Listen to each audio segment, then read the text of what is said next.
माननीय श्री संजय राउत जी। धन्यवाद deputy chairman sir.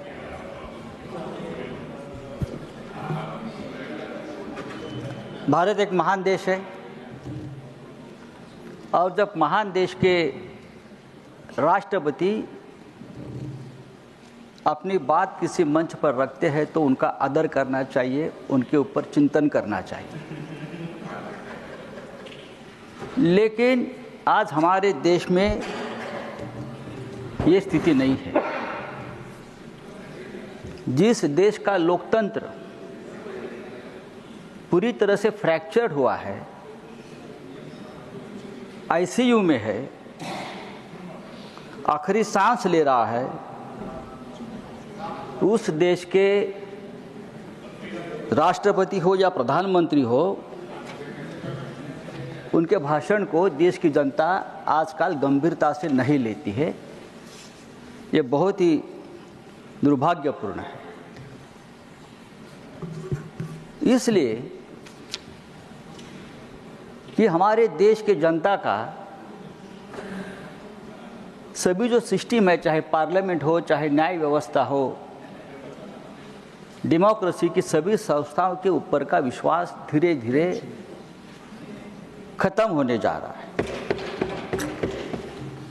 सिर्फ चुनाव कराना, चुनाव जीतना और चुनाव जीतने के लिए किसी भी हद तक जाना, ये लोकतंत्र नहीं है। जब भी देखिए, आप जब भी देखिए हमारी सरकार कहाँ फंसी है, चुनाव में है। प्रधानमंत्री कहाँ है, चुनाव में है। केंद्रीय मंत्री कहाँ है, चुनाव प्रचार में है। चाहे दिल्ली का चुनाव हो, चाहे महाराष्ट्र का चुनाव हो, जब तक ये सरकार, इस देश के प्रधानमंत्री से लेकर सभी केंद्रीय मंत्री चुनाव के चक्र से बाहर नहीं आएंगे, तब तक देश का विकास नहीं होगा। सरकार ने सरकार का काम करना चाहिए। सर, फिर चुनाव में झूठे झूठे वादे किए जाते हैं, बड़ी बड़ी बातें की जाती है, सच छुपाने की बात होती है। ये सब इसलिए होता है कि सत्ता के लिए हम किसी भी हद तक जा रहे हैं, सत्ता के लिए। महाकुंभ की बात, जो महाकुंभ में जो आप बीती हुई, उसके बारे में सभी वक्ताओं ने बात की। हमारे श्रद्धा और आस्था का विषय है और हम भी ये चाहते हैं कि महाकुंभ जैसी जो हमारी धर्म की बात है वो ठीक तरह से होनी चाहिए। वहाँ के सरकार ने डिजिटल महाकुंभ की बात की थी। सब कुछ डिजिटल के माध्यम से होगा और कोई तकलीफ नहीं होगी।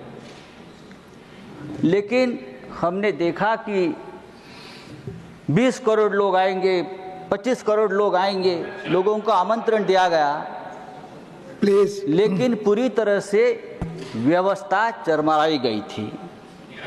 एक राजनीतिक इवेंट हो गया, एक राजनीतिक इवेंट कर दिया, पॉलिटिकल मार्केटिंग कर दिया। और जब ये भगदड़ हुई 5-6 दिन पहले, तब कहा गया कि ये भगदड़ नहीं हुई, अफवाह है, ये अफवाह है। ये उम्मीद शंकराचार्य ने भी कहा है। सरकार की तरफ से अगर कहा जाता है कि यह अफवाह है और लोग मारे जा रहे हैं, तो ये बहुत ही गंभीर विषय है। 30 लोग मारे गए, यह आंकड़ा क्या सच है? 30 लोग मारे गए, सिर्फ यह आंकड़ा सच है? आप छुपाओ मत, जो सच है वो सामने लाइए। अगर 30 नहीं, एक भी मारा गया है तो वो मनुष्यवध है और उसके लिए हम जिम्मेदार हैं। अगर ये किसी और राष्ट्र में होता तो वहाँ के प्रधानमंत्री का इस्तीफा लिया होता, वहाँ के मुख्यमंत्री का इस्तीफा लिया होता। लेकिन जो आंकड़े हैं, जो हमने देखा है, आंखों देखा हाल है कि 2000 से लोग भी मारे गए हैं। नहीं, आप फिगर्स, जो फिगर आप कह रहे हैं, you have to quote, और सरकार ये बात, सरकार ये बात छुपा रही है, तो आपको सब्सटेंशिएट करना पड़ेगा। No he has to substantiate. नहीं, सरकार उनको बताना पड़ेगा, आज पड़ेगा। शाम तक उनको बताना पड़ेगा फिगर। माननीय संजय जी, आपको फिगर बताना पड़ेगा जो भी आप कह रहे हैं। यू हैव टू ऑथेंटिकेट, आपको इसकी पुष्टि करनी पड़ेगी फिगर की। मैं कर लूंगा, मैं आगे जा रहा हूँ। आपका समय भी खत्म हुआ, आपका समय खत्म हुआ। मैं आगे जा रहा हूँ, मुझे बोलने आपका समय खत्म हुआ, प्लीज कंक्लूड। मैं 5 मिनट समय था, इट इज ऑलरेडी कुंभ में प्लीज सर, कुंभ में 30,000 CCTV कैमरे लगाए थे। प्लीज, कुंभ में 30,000 going on record, nothing is going on record Sanjay ji, nothing is going on record, nothing is going on record. Conclude, your time is over. अगर और जो फिगर आपने पहले कहा है वो यहाँ पुष्टि करेंगे आप। 7 दिन से 2000 लोग लापता है, 2000 लोग लापता है और उनके परिजन। अगर आप कंक्लूड करें, नहीं तो मैं दूसरा नाम बुलाऊंगा। Please conclude, nothing is going on record now. आज ही मैंने देखा है कि कचरे के डिब्बे में लाशें मिली। माननीय श्री राम जी, कचरे के डिब्बे में nothing is going on record. माननीय राम जी नॉट प्रेजेंट। मान doctor John Brittas, your speech is nothing is going on record. No, your time is over. Sanjay ji, your time is over. आप बोले, आपका समय चला। डॉक्टर जॉन ब्रिटास, आप बोले, आपका खत्म हो गया टाइम, जो अलॉट था खत्म हो गया। Sanjay ji, please take your. Thank you very much sir.